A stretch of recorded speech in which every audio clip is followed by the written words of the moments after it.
¿Qué pasaría si la Royal moderna más querida fuera, en realidad, un arma histórica definitiva? ¿Y si el cuento de hadas que nos vendieron la chica tímida y hermosa que se convirtió en Prince fuera nada menos que un acto de venganza de 500 años? Una maldición que regresó al corazón mismo de la corona que intentó destruirla. Olvídense de los Spencer, de los aristócratas adinerados, pulcros y respetables, que según nos dijeron, definieron su linaje. Eso es solo la superficie, la historia que el registro oficial decidió dejar intacta, porque, escondida bajo la tranquila dignidad del apellido Spencer, oculta en lo profundo de su sangre, reside una dinastía empapada en traición, votos destrozados y el frío, implacable silencio del cadalso a los Tudor.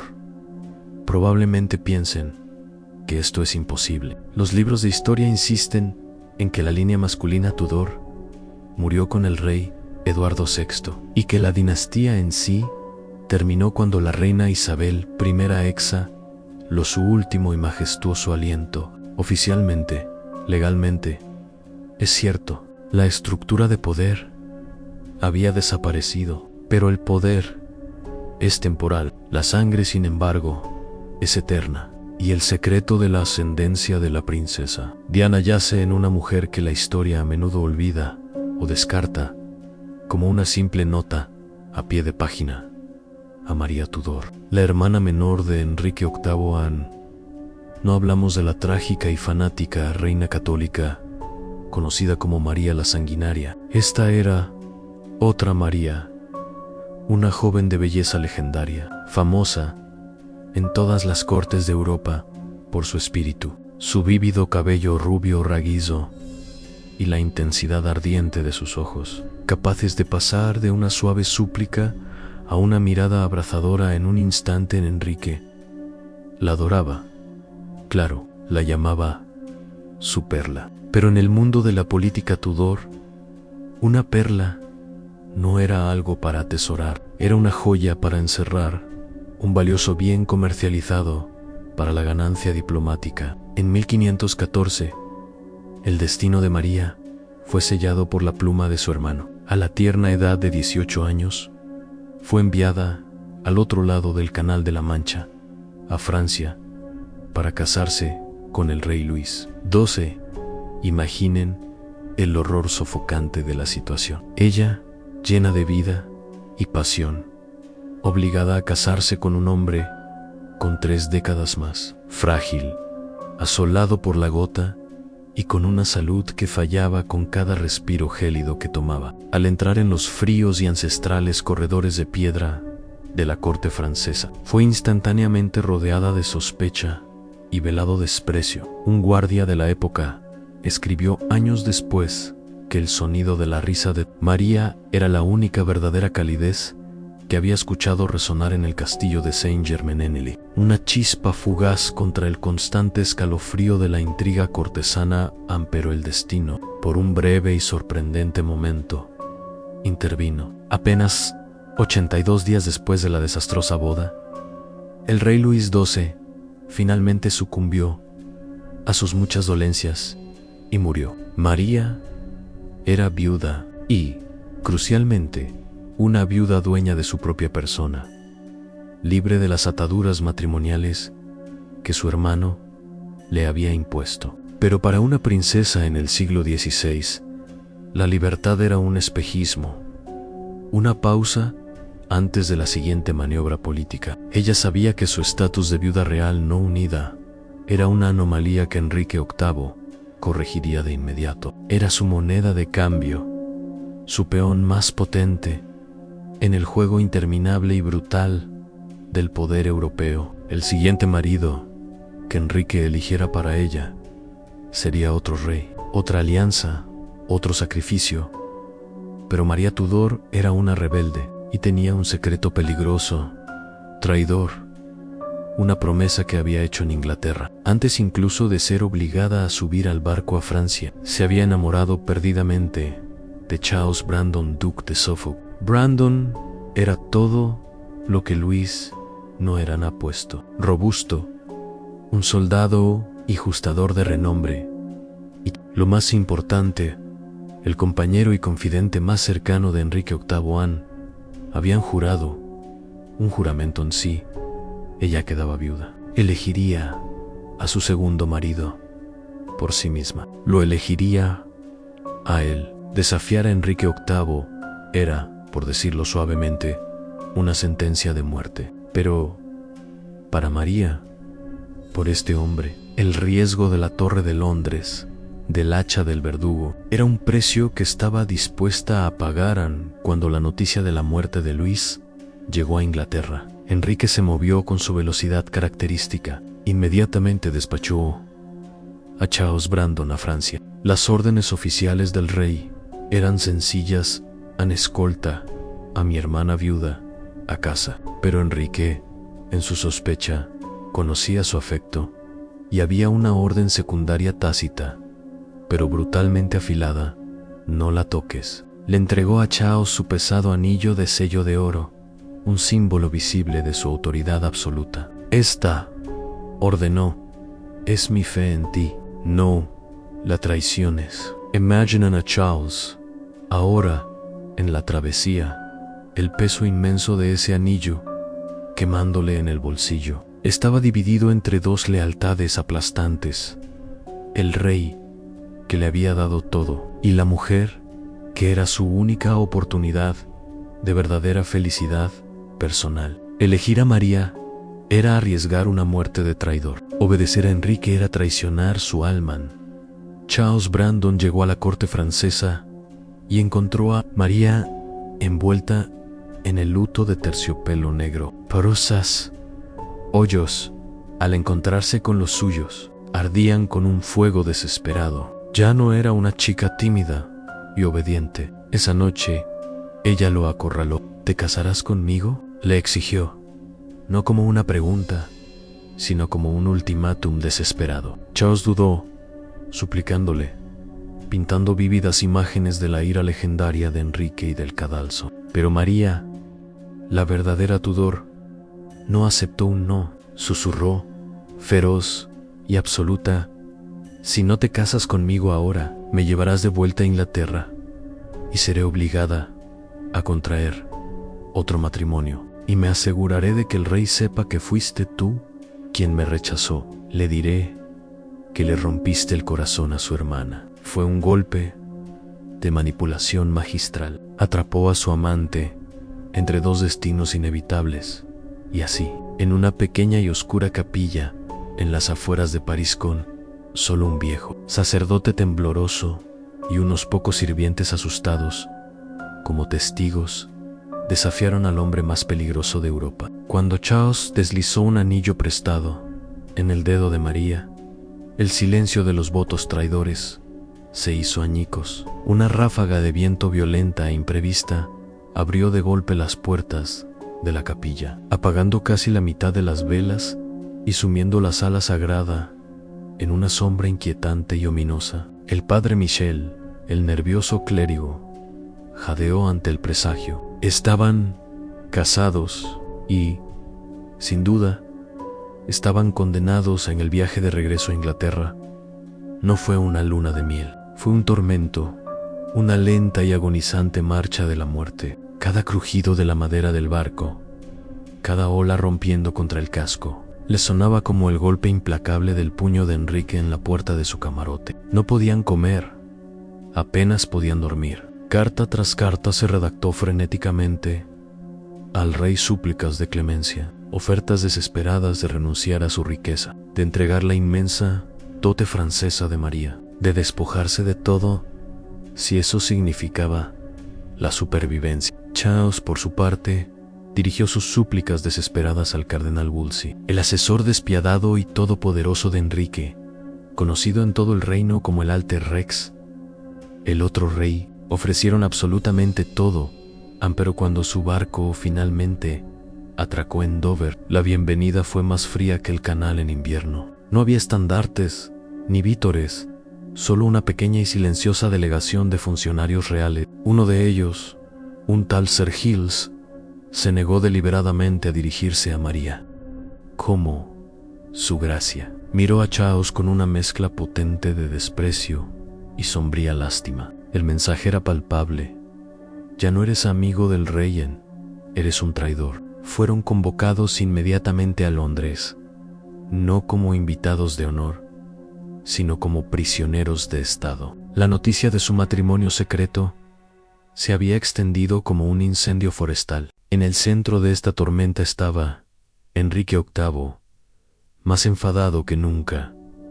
Esto no era solo una transgresión política, era una traición profunda y personal. María era su hermana. Charles era su compañero más cercano. Juntos lo habían dejado en completo ridículo en el escenario europeo. El camino de Dover a Londres, que debería haber sido una procesión real, se convirtió en un lento y público espectáculo de deshonra. En cada posada, María y Charles eran confinados a sus aposentos, vigilados y tratados como criminales. Los sirvientes, que antes se inclinaban profundamente, ahora desviaban la mirada. Una noche, un mozo de cuadra deslizó un dibujo anónimo bajo su puerta a la Torre de Londres.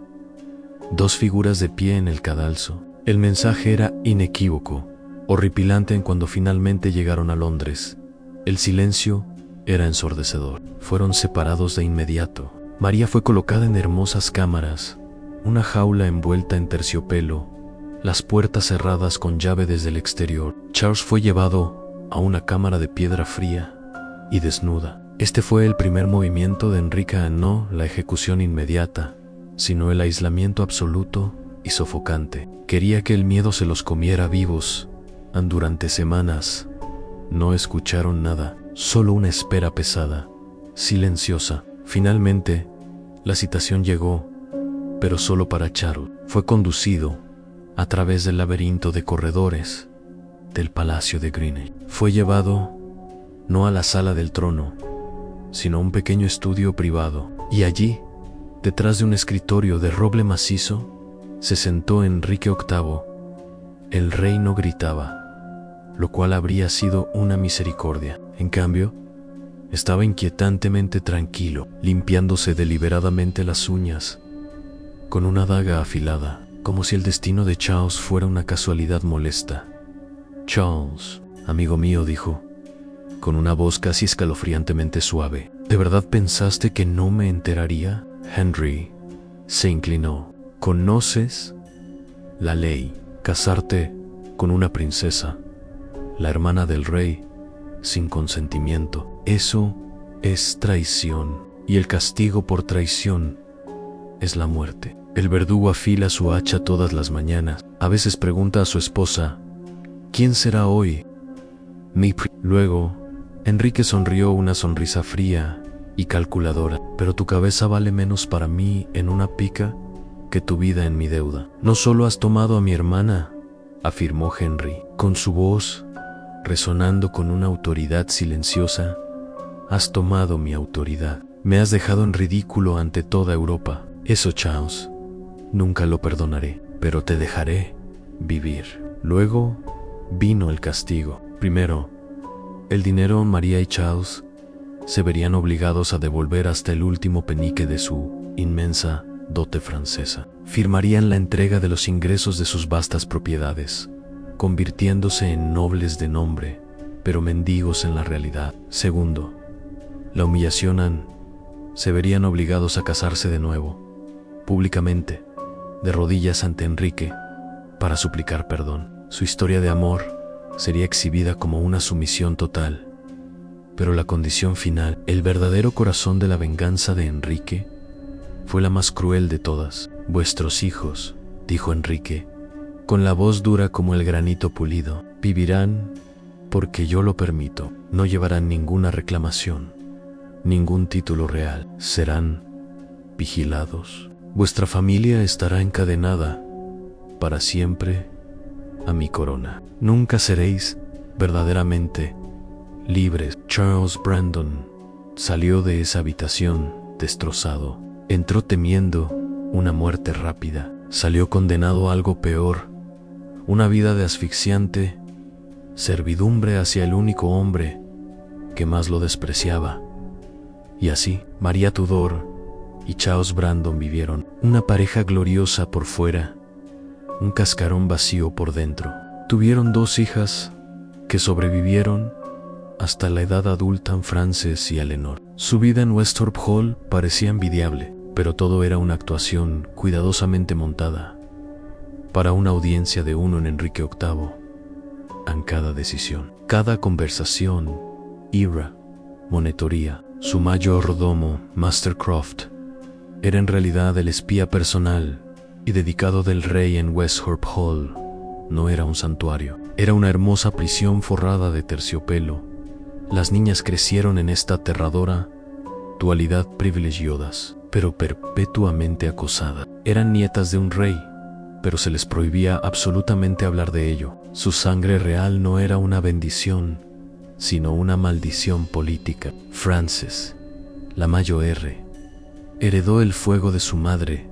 Anne era orgullosa y de voluntad fuerte. Sin embargo, también fue cautiva en la inmensa red invisible de Enrique. Cuando llegó a la mayoría de edad, su matrimonio fue arreglado sin piedad por la corona, una unión fría y calculada para controlar la peligrosa sangre Tudor que corría por sus venas. Fue casada con Henry Grey.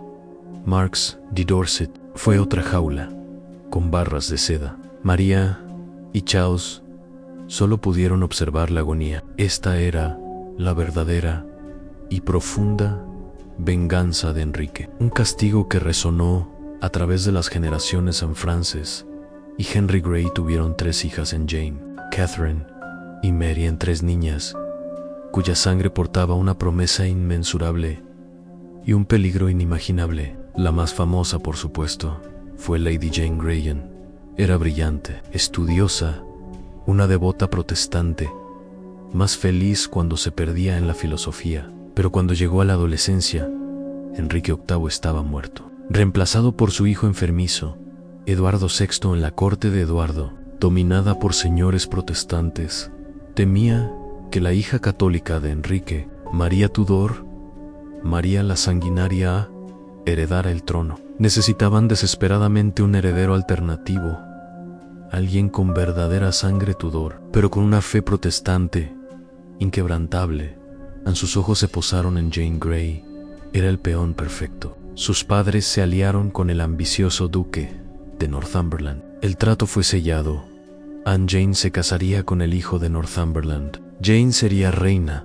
Ella lloró, suplicó ser liberada, pero nadie la escuchó. En julio de 1553, Jane fue proclamada reina de Inglaterra. Fue llevada a la Torre de Londres, no como prisionera, sino como monarca. Cuando le colocaron la pesada corona en su cabeza adolescente, apenas pudo sostener el cuello, pero el reino no se unió a su causa. En su lugar, se unieron a María Tudor, cuya reclamación era innegable. En 9 devastadores días, el reinado de Jane terminó. Northumberland fue ejecutado.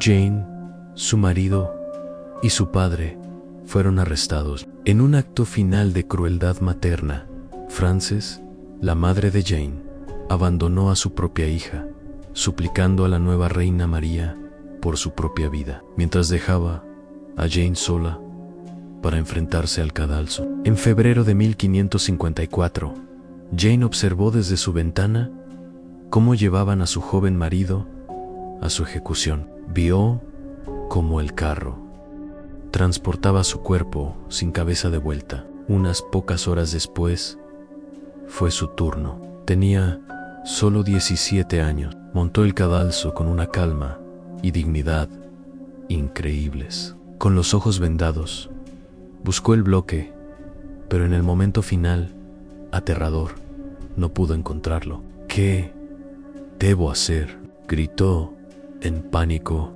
Un guardia guió sus manos hacia la madera fría, y allí, la línea de sangre, nacida del amor prohibido de María Tudor y Charles Brandon, pagó el precio final y sangriento.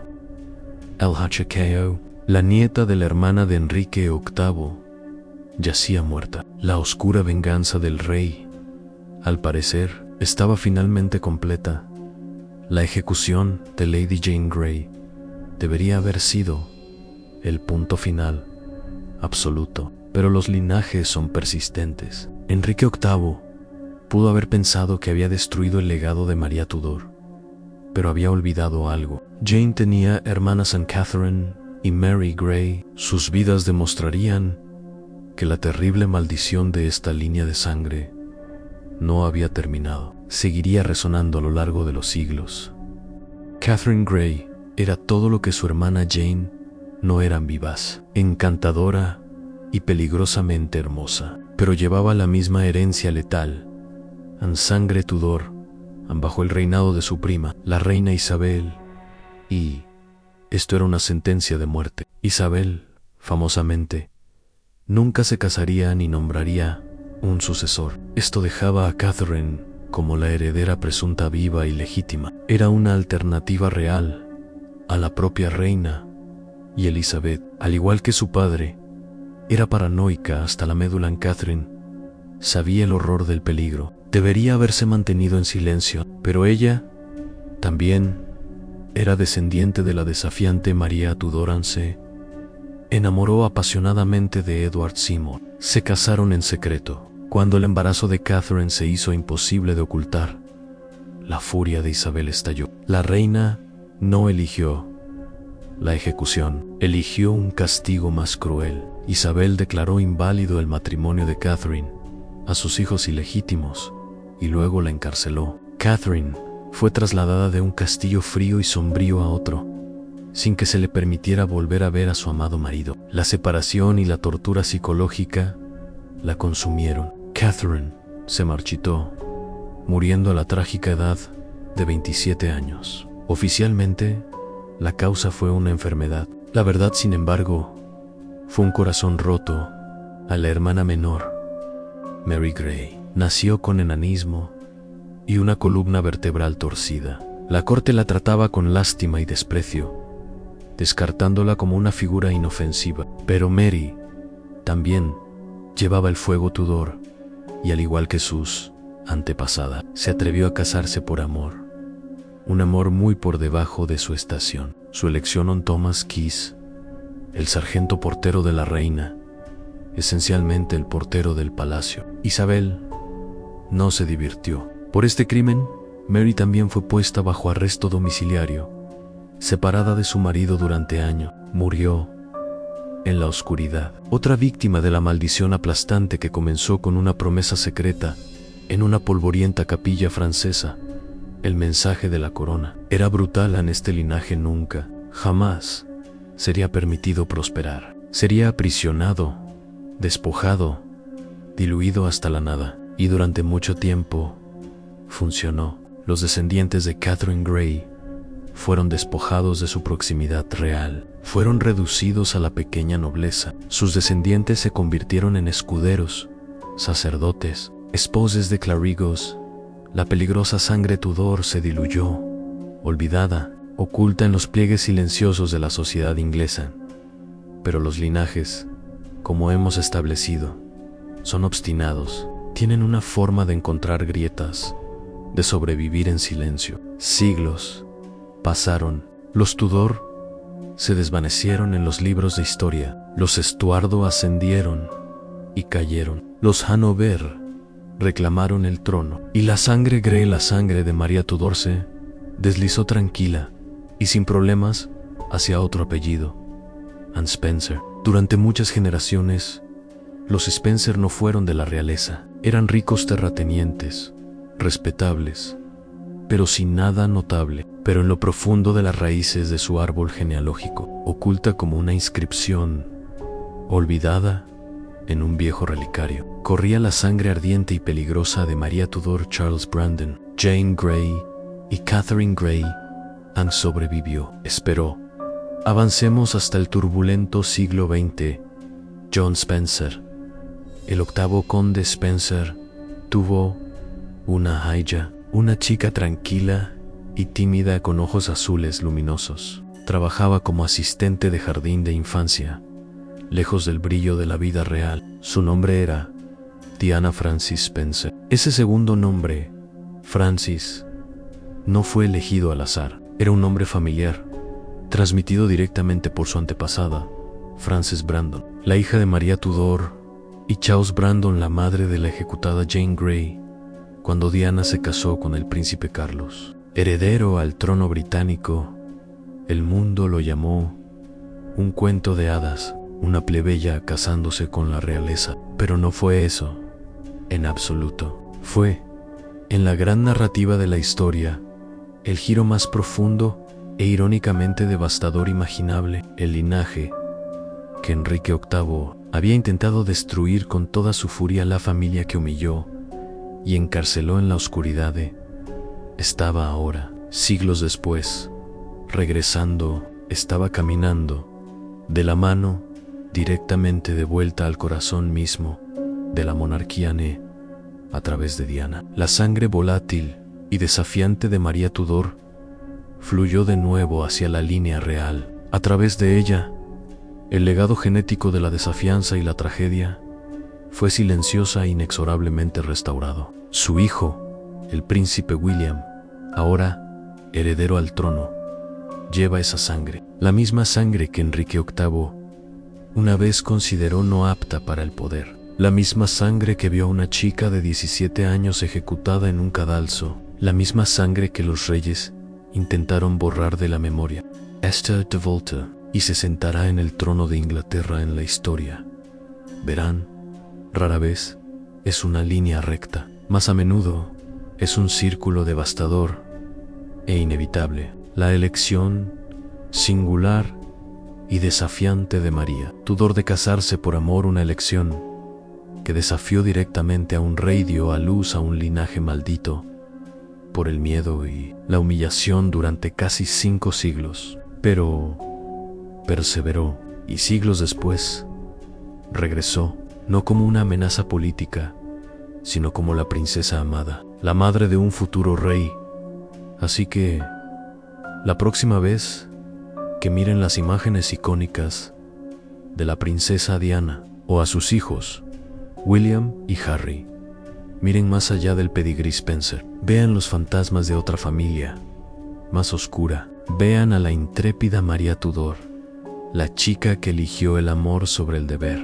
Vean a Charles Brandon, que arriesgó todo por ella. Vean a Lady Jane Grey, la niña reina que caminó con tanta valentía hacia su muerte. Vean a Catherine y Mary Grey, que sufrieron en agonizante silencio por el simple y radical acto de negarse a entregar sus corazones.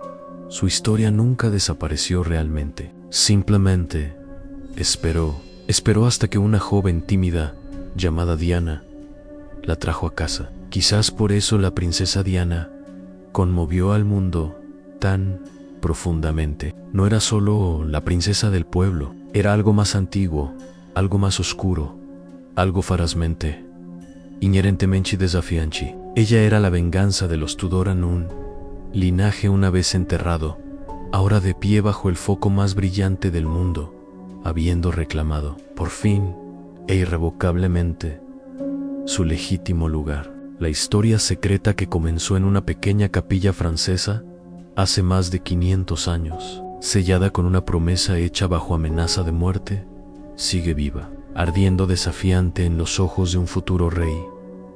Esta es la verdadera historia oculta de la corona, y nunca debieron saberlo.